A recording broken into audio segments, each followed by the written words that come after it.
Welcome to the very first ever January 2018 episode of Gridlife Gold, where I take you through the month's Games with Gold lineup to see whether or not they are worth your hard drive space and time in the shortest amount of time possible.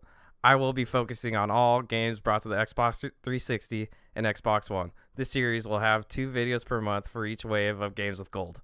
To start off the first wave, we have Telltale's not so very own Back to the Future the game. Christopher Lloyd returns to voice Doc Brown, while the voice actor for Marty McFly does a darn good job to closely resemble Michael J. Fox's version. Gameplay includes many adventure game mechanics inside the world of Back to the Future. Solving puzzles to trump Biff, showing items to Einstein to sniff out the trail, and talking to good old Dad complaining about how much of a jerk Biff is. Graphics are decent, and the music is stellar. The soundtrack is similar to what you'd hear in the movies. This is a pre-Walking Dead game, though, so don't expect the same level of polish we get now. Overall, check it out if you're a Back to the Future fan, but not necessarily if you're playing it just because it's a Telltale game. The second game in this lineup is Tomb Raider Underworld. Before Crystal Dynamics rebooted the franchise in 2013, they created this game. Underworld is a Tomb Raider adventure with classic elements this series is known for. This includes tomb raiding, puzzles, and boobs. The action is kept to a minimum. Instead of popping headshots, Lara will be solving puzzles in various different settings.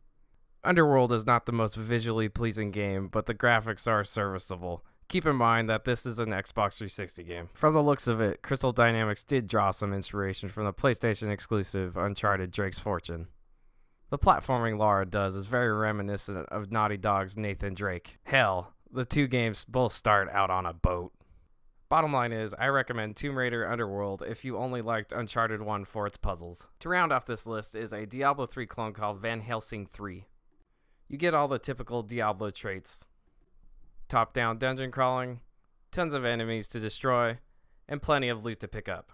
It has that Frankenstein werewolf vampire thing going for it with a dash of cheesiness thrown in there. The dark atmosphere of Van Helsing mixed with the ridiculous dialogue is a good combination. But if you're looking for Diablo, just go play Diablo. But it is at least worth the download to check it out. Besides, these games are free. This was a decent Games with Gold lineup for the start of the year. This has been Micah Binfit, and I might be back for the next wave of free games.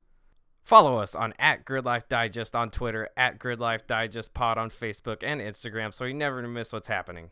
Stay tuned for new episodes of our podcast airing every Wednesday.